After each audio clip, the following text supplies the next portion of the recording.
wabarakatuh. Kami dari kelompok 1, kelas FA3, Prodi Sarjana Keperawatan. Saya Aliska Utami Putri dengan rekan saya Asti Videnti Harini dan Andini Budi Putri. Di sini, kami akan memaparkan laporan akhir mengenai analisis kasus hipertensi di Kota Bandung pada tahun 2019 hingga 2023. Hipertensi merupakan gangguan sistem peredaran darah yang menyebabkan kenaikan tekanan darah di atas normal. Penyakit ini memiliki sebutan silent killer atau pembunuh diam-diam karena gejalanya sering tanpa keluhan.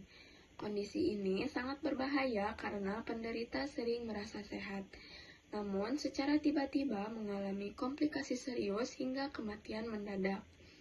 Perlu diperhatikan bahwa hipertensi adalah penyebab kematian nomor 3 setelah stroke dan tuberkulosis. Dashboard ini dibuat dengan tujuan mengidentifikasi pola tren dan distribusi wilayah agar program pencegahan dapat dilakukan secara lebih terarah.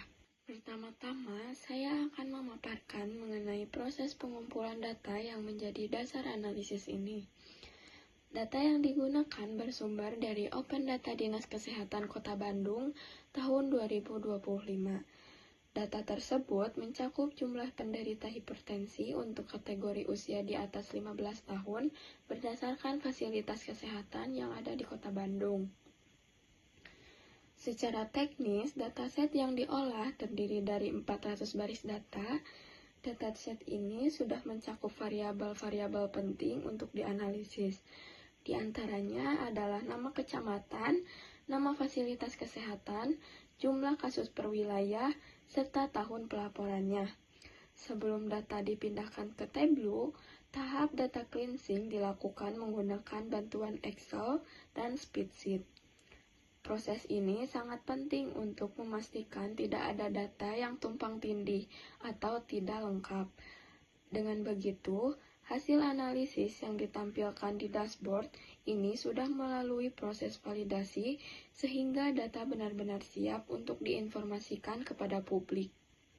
Analisis tahunan dan interpretasi. Visualisasi bar chart atau line chart tren tahunan di tabel.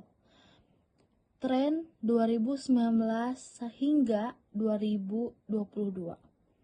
Grafik tren tahun ini terlihat adanya fluktuasi jumlah kasus dari tahun 2019 hingga 2022. Namun tetap berada pada angka yang relatif tinggi, yaitu di kisaran 600.000 hingga 700.000 kasus ini.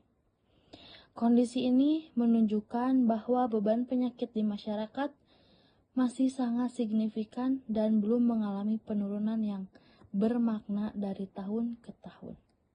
Berdasarkan hasil analisis, dapat diinterpretasikan bahwa upaya pengendalian faktor risiko di masyarakat masih belum berjalan secara optimal dan berkelanjutan.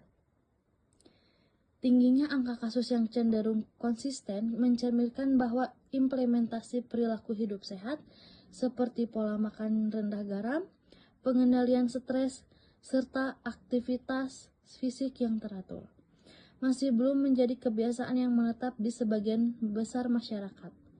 Hal ini menunjukkan adanya kesenjangan antara edukasi kesehatan yang diberikan dengan perubahan perilaku nyata di lapangan. Dan selanjutnya, pada tahun 2023 terlihat adanya penurunan tajam jumlah kasus menjadi 227.676 kasus. Namun secara epidemiologis dan medis, kondisi ini perlu diinterpretasikan secara hati-hati dan tidak dapat langsung disimpulkan sebagai keberhasilan program intervensi kesehatan. Penurunan yang drastis ini kemungkinan besar dipengaruhi oleh faktor non-epidemiologis, seperti adanya underreporting, perubahan sistem pencatatan dan pelaporan data, atau penyesuaian definisi kasus. Oleh karena itu, diperlukan analisis lanjutan untuk memastikan validitas data sebelum menarik kesimpulan dan kebijakan. Distribusi wilayah dan disparitas. Nah, untuk disparitas wilayah, jika kita melihat per kecamatan, terdapat perbedaan distribusi kasus yang sangat mencolok di antara wilayah di Kota Bandung. Hipertensi tidak tersebar merata, melainkan menumpuk di titik-titik tertentu. Lalu, di sini ada data kecamatan tertinggi. Nah, di beberapa wilayah menunjukkan beban kasus yang sangat besar. Berdasarkan akumulasi data, Babakan Ciparai menempati urutan tertinggi dengan 166.626 kasus, disusul oleh Kiara Condong dengan 150.825 kasus.